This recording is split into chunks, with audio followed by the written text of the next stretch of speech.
Hi, Principals Leadership 2. You are going to begin a research project for the second semester. Big surprise, right?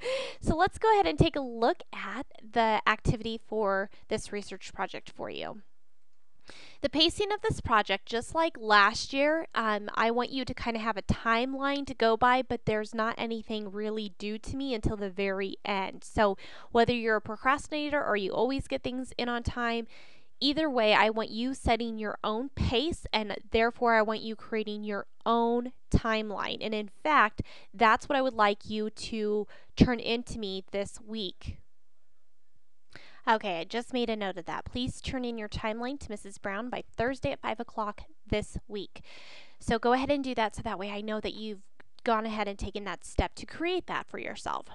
Then just keep in mind this is going to be an ongoing project throughout the semester, so please utilize your timeline as a way to chunk out what is due and about when according to your pace.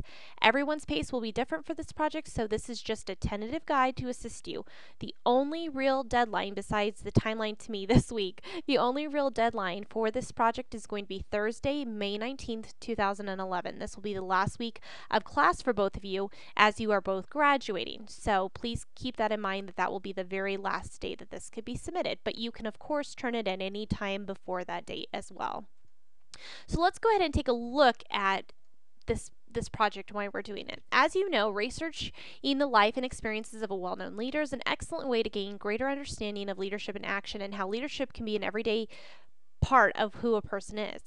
This project helps you recognize how diverse leaders are, as well as how similar leaders' behaviors and people's expectations of them can be. Learning about a particular leader also can bring to light the distinction between how a leader is liked and how skilled a leader is. Everyone may not like a particular leader, but they can still identify how that person effectively leads others.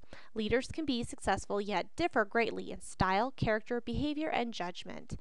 The materials that you'll need to go ahead and download from Blackboard, the Leadership Grid attachment, the Leadership Grid reflection attachment, and the Leadership Webs 1 through 4 attachment.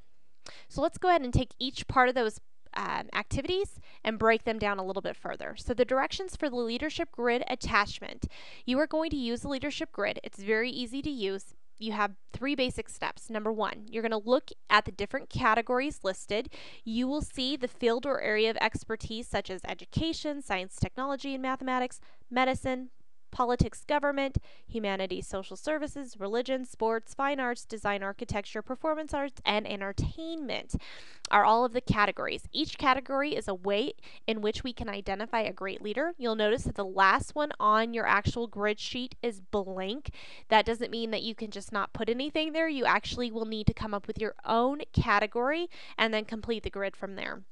Number 2, you will need to fill in the grid by listing the names of great leaders in each category. Begin with familiar names, but you might want to also mention unique or leaders who have not necessarily received a lot of publicity or acclaim for being a leader. But if you recognize them and you can support your answer, I'm okay with that. Number 3, you will need to list minimally 3 leaders in each column. Leaders from the past is going to be on one side and leaders from today is going to be in the other column. So in total, in a whole column, for example, in the category of education, you will have 6 leaders listed in that field. Hope that makes sense. Okay, if not, please ask me questions. Next is the Leadership Grid reflection. After filling out the grid and having that whole component done, you are ready to move on to the reflection. You will choose one person from each of the categories that you listed, whether they're a leader from the past or a leader of today, to do a reflection and discussion on. Now keep this in mind that there are 10 different categories listed on your grid. Therefore, you're going to have 10 separate reflections. Pretty easy. There are 3 questions to your reflection, all that you need to do. Number 1, why do you think so-and-so is a great leader? Number 2, what qualities define leadership for this individual? Number 3, how do you think the individual developed their leadership skills? This might be a little bit tricky, but just come up with your best guess as to how they came up with their skills and maybe what they had learned from their background. For example, if they had a very strong influence in their life, such as a father or a mother or a teacher or whoever, that might have been where they learned those leadership skills. Okay, you can present this reflection in any way that you want. I do have an attachment that kind of breaks it down for you, but you can present it in any way. If you would like to do a little PowerPoint presentation showing a picture, giving the answers to these questions, that would be fabulous. If you want to do a Glockster poster for each, that would be fabulous. If you would like to do a G, that would be fabulous as well. Kind of make it a little creative and have fun with it.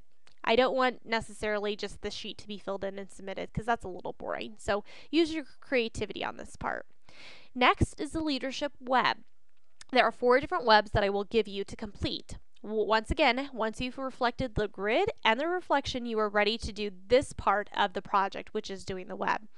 Out of your list, you will choose 1 leader per web. You can choose each one per the web of your choosing. So for example, on the first one, it mentions becoming or remaining effective. You can pick whichever leader you would like to choose to discuss that topic. And influencing others, same thing, etc.